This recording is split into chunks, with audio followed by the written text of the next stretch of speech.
నిదా ఖాన్ టీసీఎస్కి సంబంధించినటువంటి కుంభకోణం. అదేదో కుంభకోణం అంటే ఆర్థికపరమైన వ్యవహారం కాదు. టీసీఎస్ ఉదంతంలో ఇప్పుడు బయటపడినటువంటి నిజమేంటయ్యా అంటే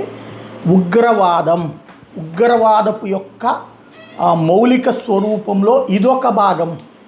కార్పొరేట్ ఉగ్రవాదం అన్నమాట. కార్పొరేట్ సంస్థల్లో కూడా మన వాళ్ళని పెట్టి ఆ పైన మిగతా వాళ్ళని మత మార్పిడులు చేయడానికి లేదా లైంగిక వేధింపుల పాలు చేసి ఆ తర్వాత వాళ్ళు బలవంతంగా వాళ్ళంతటా వాళ్ళు మతం మారడానికి అంగీకరించేలా చేసేటటువంటి ప్రయత్నం.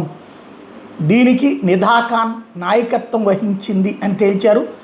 ఈమె దగ్గర నుంచి స్వాధీనం చేసుకున్నటువంటి ల్యాప్టాప్, ఫోన్ వాటిట్లలో 135 ఉగ్రవాద అనుబంధ సంస్థలతో ఈవిడ లావాదేవీలు నడుపుతోంది.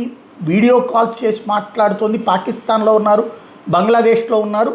జైషే మహమ్మద్, అల్ ఖైదాల తరపున ఈవిడ ఈ కార్యకలాపాలు చేస్తోందన్నటువంటి నిజం ఇప్పుడు బయటపడింది.